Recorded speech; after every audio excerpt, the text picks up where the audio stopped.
بہت ہے قرآن پر اگر بات کہی تو اور نکل جائیں گے، بس اشارتاً انشاءاللہ جو بھی کہوں گا نکتہ آگے آپ سمجھے، اور زندگی رہی اور سرکار نے بلایا تو پھر حاضر ہوں گے۔ تو جس کے پاس صحیفوں کا علم، اس نے اپنی طاقت کو بڑھا دیا کہ اپنے ملک سے کھڑا ہو کر ملک سبا جا کر پلک چپکنے سے پہلے تخت لا دے۔ اب مصطفیٰ کی امت کے ولیوں کا مقام دیکھیے۔ علامہ مرحوم کاشفی رحمت اللہ علیہ، جن کے قول کو اسماعیل حقی صاحب رحمت اللہ علیہ نے تفسیر روح البیان جلد نمبر 10 میں آپ نے یہ فرمایا ہے کہ حضرت آصف میں وہ پاور کہاں سے آیا؟ اس کی ترجمانی آپ فرماتے ہیں کہ وہ پاور حضرت آصف میں ایک وظیفے کا تھا۔ کیا تھا؟ یہ تخت جو لائے ان کی زبان پر جو وظیفہ تھا یہ اس کا پاور۔ وظیفہ کون سا؟ حضرت اسماعیل حقی صاحب روح البیان میں فرماتے ہیں کہ وہ پاور وظیفہ یا حیو یا قیوم کا تھا۔ یا حیو یا قیوم یہ عربی میں، اور عبرانی میں احین سراحین، اور کسی لغات میں اور بہت سارے علماء نے کہا کہ آپ کا وظیفہ یا ذو الجلال والاکرام، یہ دو وظیفے آئے ہیں۔ جب یہ وظیفہ حضرت سلیمان کے ولی نے پڑھا تو یہ پاور مل گیا۔ تو ذرا اندازہ لگاؤ پیارو کہ جو اس وظیفے کو ہمیشہ اپنی زبان پر رکھے، اس کا ورد کرتا رہے، کیا اللہ اسے پاور نہ عطا فرمائے گا؟ ضرور بالضرور عطا فرمائے گا۔ تو ایک بات تو یہ ہو گئی، اور آگے بڑھے۔ یہ ولیوں کا مقام نرالا ہے جسے ہم نہیں سمجھ سکتے۔ رب تبارک و تعالیٰ نے انہیں یہ مقام ایسے ہی عطا نہیں فرمایا۔ تاریخ شاہد ہے کہ ان کا مدد کرنا، آج لوگ کہتے ہیں نا کہ میں تو دل سے کہتا ہوں، صحیح معنوں میں کہتا ہوں کہ آج جو کچھ بھی میں ہوں یہ صدقہ ہے سید سردار پیر رحمت اللہ علیہ۔ کہتے ہیں کہ نہیں؟ ارے بولو یار، بولو، یہ پیر کا صدقہ ہے، یہ سردار پیر رحمت اللہ علیہ کا صدقہ ہے۔ آج محسانے کا ہر سنی پکار کر کہتا ہوگا یہ پیر کا صدقہ ہے۔ ارے جس میں یہ پاور ہو کہ زمین اپنی بنا لے، کیا کل قیامت کے دن تمہیں رسوا ہونے دے گا؟ زمین جو اپنی بنا سکتا ہے، کل قیامت کے دن انشاءاللہ یہی ولی تمہاری اور ہماری شفاعت کرتا رہے۔ آج میں اپنے قسمت پر جتنا ناز کر اتنا کم ہے کہ سرکار نے اپنی بارگاہ میں مجھ جیسے عاصی کو بلایا ہے۔ آج ہم ان کے دربار میں آ کر ان کے وسیلے سے مانگتے ہیں، عرض کرتے ہیں مولا اس ولی کے وسیلے سے میری بیماری کو دور کر دے، اس ولی کے وسیلے سے مولا جو مجھ پر دیون ہے، قرض ہے، اس کی ادائیگی میں آسانی فرما دے۔ یقینی طور پر جو ان کا واقعی سچا عاشق ہوتا ہے وہ ملاحظہ فرماتا ہے کہ ان کے وسیلے سے وہ قرض سے آزادی بھی پاتا ہے اور اس کی بیماری دور بھی ہو جاتی ہے۔ اور یہی نہیں، یہ ہر ولی کا پاور ہے، اور ان کا مدد کرنا یہ حقیقت میں اللہ کا مدد کرنا ہے۔ ان کا مدد کرنا یہ حقیقت میں اللہ کا مدد کرنا ہے۔ اور میں یہ نہیں کہتا کہ اپنی زبان سے یوں ہی کیے جا رہا ہوں، یہ قرآن کے جملے ہیں۔ اللہ تبارک و تعالیٰ ارشاد فرماتا ہے سورہ آل عمران آیت نمبر 123 پر، رب فرماتا ہے وَلَقَدْ نَصَرَكُمُ اللَّهُ بِبَدْرٍ وَأَنْتُمْ أَذِلَّةٌ۔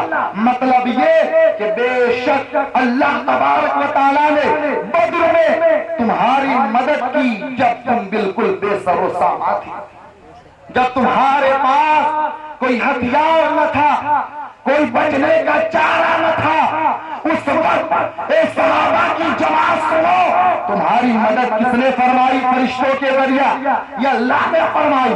فرشتہ آیا مدد کر کے چلا گیا، مگر یہ مدد کرنا فرشتوں کا نہیں، اللہ کا مدد کرنا ہے۔ ٹھیک ویسے ہی آتے ہیں ہم سردار پیر کی بارگاہ میں دعا مانگتے ہیں ان کے وسیلے سے، مگر دینا اللہ کا ہوا کرتا ہے، بارگاہ ان کی ہوا کرتی ہے۔ یہ تو یوں ہو گیا جسے حدیث قدسی میں مصطفیٰ کریم ارشاد فرماتے ہیں، حدیث رسول ہے جسے شان مصطفیٰ بزبان مصطفیٰ میں صاحب شان مصطفیٰ بزبان مصطفیٰ فرماتے ہیں، حضرت ابو ہریرہ رضی اللہ تعالیٰ عنہ سے نقل ہے، آپ فرماتے ہیں کہ اللہ کے رسول صلی اللہ تعالیٰ علیہ وسلم نے ارشاد فرمایا کہ رب فرماتا ہے کہ جس نے میرے ولی سے محبت کی اس نے مجھ سے محبت کی، اور جس نے میرے ولی سے عداوت کی اس سے میرا اعلان جنگ ہے، اس سے میں لڑائی کروں گا، یہ اللہ فرماتا ہے، اس سے میرا اعلان جنگ۔ نبی ارشاد فرماتے ہیں کہ رب فرماتا ہے کہ بندہ جن چیزوں سے میرے قرب کو حاصل کرتا ہے، میرے قریب ہوتا ہے، وہ ہے فرائض، فرض۔ جب وہ فرضوں کو ادا کرتا ہے تو وہ میرا قریب ہوتا ہے، میری بارگاہ کے قریب ہوتا ہے، اور نوافل کے ذریعہ مجھ تک پہنچ جاتا ہے۔ آقا فرماتے ہیں کہ رب فرماتا ہے جب یہ مجھ تک پہنچ جاتا ہے تو میں اسے اپنا محبوب بنا لیتا ہوں۔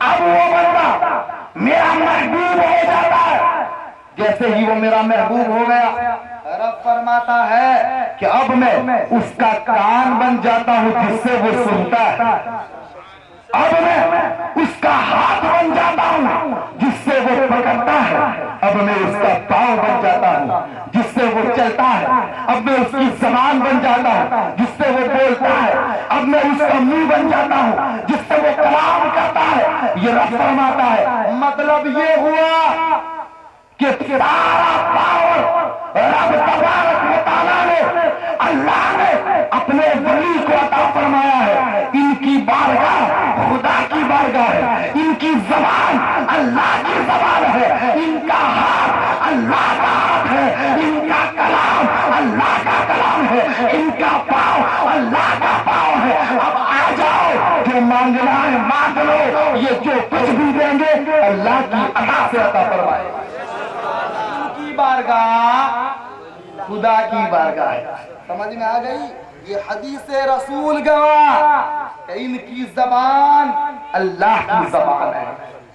اب تم نے آ کر دعا کی، ظاہری بات ہے ولی اپنے چاہنے والوں کی پریشانی کو برداشت نہیں کر سکتا، فوراً عرض کریں گے مولا آج میرا عاشق میری بارگاہ میں درود پاک کا تحفہ لے کر آیا ہے، فلاں تکلیف میں ہے، مولا اس ولی کی دعا کو جس کو تو نے اپنا دوست بنایا، جو فرائض پڑھ کر تیرے قریب ہوا، اسے اپنی بارگاہ کا قربت تو نے عطا فرمایا، مولا اس کی دعا کو قبولیت کا تاج پہنا دے۔ واللہ یہ ولی دعا کریں گے، مولا دعاؤں کو قبول فرماتا نظر آئے گا۔ ان کا یہ پاور ہے، ان کی بارگاہ اللہ کی بارگاہ، اسی لیے تو ہم ان کو وسیلہ بناتے، ورنہ مانگنا ہوتا تو حضرت سے نہ مانگ لیتا، حضرت میں بیمار ہوں ذرا دعا کر دیجئے، تو یہ تو ہر کوئی کہتا ہے نا۔ آپ سوچ رہے ہو کہ باپو نے یہ جملہ کیوں کہا؟ تو کیا رو عالم دین کے بارے میں تو مصطفیٰ کا فرمان، جس نے ان کو دیکھا اس نے مجھے دیکھا، جس نے ان کو دیکھا اس نے مجھے دیکھا۔ مگر اگر آپ کسی جاہل سے کہو جو کبھی شراب پیتا ہو کبھی جوا کھیلتا ہو، اللہ کرے کوئی ایسا نہ کرے، لیکن اگر کوئی ایسا ہے اس سے تم کہو کہ میری مدد کرو، تو وہ چند روپیے دے دے گا، اس کے علاوہ کیا کر سکتے؟ وہ روپیہ ختم ہو جائے گا۔ لیکن ولی وہ دعا کرے گا تیرا ایمان سلامت جائے گا، ولی وہ دعا کرے گا تیری قبر میں نور بڑھ جائے گا، ولی وہ دعا کرے گا حشر کی گرمی آرام میں بدل جائے گی، ولی وہ دعا کرے گا مصطفیٰ کی کملی عطا ہو جائے گی۔ تو یہ ولیوں کی دعا ہے جن میں بڑا پاور ہے، اس لیے آج ہم ان کو وسیلہ بنا رہے ہیں۔ اور وسیلہ بنانا اگر کوئی کہے نا کہ ان کی بارگاہ میں آ کر دعا کیوں مانگتے ہو، شاید آپ سے لوگ پوچھ سکتے ہیں، آئے بس اشارہ سمجھ جاؤ یار، پوچھ سکتا ہے پوری رات جگے کیا فائدہ، اس سے کہنا تیری لڑکی کی شادی تھی ڈی جے بجایا کیا فائدہ، بینڈ بج گیا کیا فائدہ۔ یہاں بھی ہم آتے ہیں نا سندل لے کر، تو کیسے آتے ہیں؟ بینڈ باجے کے ساتھ۔ یہ غلط ہے پیار، ایسا نہ کرو، یہ اللہ کے ولی کا دربار ہے۔ آپ سے مجھے محبت اس لیے بتا رہا ہوں، آگے کچھ نہ کہوں گا، بس اپنی آگے بات بڑھا رہا ہوں، بس اشارہ سمجھ لو یہ خلاف شریعت ہے، ایسا کر کے ولی کو راضی نہیں کر سکتے۔ ارے اگر تم نظروں کو جھکا کر بھی چلے آئے تو ولی اس سے بہتر پسند فرمائے گا۔ تو انشاءاللہ آنے والے سال سے یہ طریقہ اپناؤ گے، سلام پڑھ کر مجھ غریب کی باتوں کو تسلیم کر لو، عالم سمجھ کر کرو، جب بھی اگر کوئی مجھ سے بڑا ہے تو بیٹا سمجھ کر بات کو تسلیم کرو، اگر کوئی میرے برابر ہے تو بھائی سمجھ کر کرو، اور ان ساری باتوں سے تمہیں جھجک محسوس ہوتی ہے، شرمندگی آتی ہے، تو نبی کا بیٹا سمجھ کر بات کو مانو۔ پیارو یاد رکھنا، اگر تمہارا شریعت کے مطابق یہاں آنا انہیں پسند آ گیا تو کل قیامت کے دن ساری پسندوں کو یہ تمہاری پسند بنا دیں گے، ساری پسندوں کو تمہاری پسند بنا دیں گے۔ قیامت میں ہماری کیا پسند تو سنو، قیامت میں ہمیں غوث اعظم پسند، قیامت میں ہمیں ہمت ولی پسند، قیامت میں ہمیں میرا دادار پسند۔ تو ان کی پسند جو ہوگی ہم اگر اسے قیامت میں پسند کریں گے تو ہماری پسند کو یہ اپنی پسند بنا دیں گے کل قیامت کے دن۔ پیارو یہی ہمارے کام آنے والا ہے، بس اشارہ سمجھے آگے چلے۔ کل یہ پوچھ سکتے ہیں کہ ان کی بارگاہ میں جانے میں کیا فائدہ، رات بیت گئی، وقت نکل گیا، صبح کا اجالا آنے کی تیاری، ارے رات تک جگہ سو جاتے، دل کو آرام مل جاتا، آنکھوں کو چین مل جاتا، محو خواب ہو جاتے، تکیہ بستر آرام سے بچھا کر ایک ایسی نیند لے لیتے جس سے ساری تھکان دور ہو جاتی۔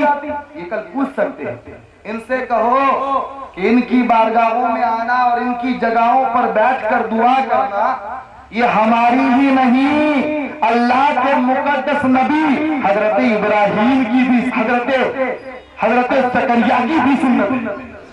ان سے کہو حضرت زکریا کی سنت ہے، قرآن جسے اپنی ترجمانی میں یہ بیان کرتا ہو، ہنالک دعا زکریا ربہ، کہ حضرت زکریا نے وہاں سے پکارا۔ کہاں سے پکارا؟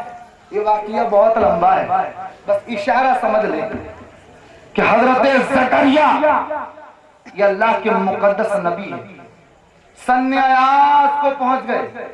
سن ایاز سمجھتے ہیں؟ سن ایاز کہتے ہیں عمر کا لمبا حصہ، یا یوں کہہ دیجئے کہ اتنی عمر کو پہنچ جانا کہ اس عمر کے بعد اب ہمارے اندر وہ طاقت نہ ہو کہ بچہ پیدا ہو سکے۔ 90-100 سال کی عمر جس میں اولاد پیدا کرنے پر نہ مرد قادر ہوتا ہے نہ عورت، اسے کہا مگر جس پر مولا فضل فرمائے۔ یہ کتاب کے جملے، قرآن کی جملے میں بتا رہا ہوں۔ سن ایاز کو پہنچ گئے تھے آپ کی کوئی اولاد نہ تھی، مگر دیکھیے حضرت زکریا علیہ السلام کے حصے میں آپ کی عورت کی بانجی آئی ہوئی، حضرت مریم۔ کون؟ حضرت مریم، یہ حضرت عیسیٰ علیہ السلام کی والدہ ماں، اور حضرت عیسیٰ علیہ السلام انہی کے بطن سے، انہی کے پیٹ مبارک سے، کس کے؟ حضرت مریم کی۔ یہ مریم آپ کی ماں نے منت مانی تھی کہ اگر مجھے بیٹا ہوگا تو میں اسے اللہ کے گھر کے لیے چھوڑ دوں گی، وقف کر دوں گی، مگر اتفاق دیکھیے حضرت مریم کی ماں جب حاملہ ہوئی اور جب ڈیلیوری ہوئی، پیدائش ہوئی، تو حضرت مریم پیدا ہوئی۔ آپ کی تو یہ منت تھی کہ بیٹا پیدا ہوگا تو اللہ کے گھر کے لیے اسے وقف کر دیا جائے گا، مگر جب بیٹی ہوئی تو پریشان کیوں کرے تو کیا کرے؟ آخرکار پھر بھی آپ نے اس زمانے میں عورتوں کا مسجدوں میں جانا، عبادت گاہوں میں جانا جائز تھا، اللہ کی راہ میں دے دیا۔ حضرت زکریا کے ہاتھ، آپ کے خالو کے ہاتھ آپ کی پرورش ہوتی رہی۔ مسجد کے بغل میں، عبادت گاہ کے بغل میں ایک جھوپڑی بنا دی گئی، ایک مکان چھوٹا سا، جہاں حضرت مریم بچپن ہی سے عبادت کرتی۔ مفتی احمد یار خان نعیمی اسی آیہ کریمہ کے تحت کنز الایمان کے حاشیے میں فرماتے ہیں حضرت کہ جو عورتیں، جو بچیاں ایک سال میں جتنی بڑھتی ہے، لمبی ہوتی ہے، حضرت مریم ایک دن میں اتنی لمبی ہوتی ہے۔ حضرت مریم ایک دن میں اتنی لمبی ہوا کرتی تھی۔ ذرا اندازہ لگا حضرت مریم کتنی تیزی سے جوان ہوئی ہوگی۔ آپ وہ جھوپڑی میں رہتی، مسجد کی صفائی کرتی، اپنے گھر میں آتی، حضرت زکریا وقتاً بعد وقتاً آتے، کھانا دیتے، چلے جاتے، دوپہر کے وقت کھانا، شام کے وقت کھانا آپ کھاتے۔ ایک مرتبہ حضرت مریم مسجد کے صفائی میں تھی،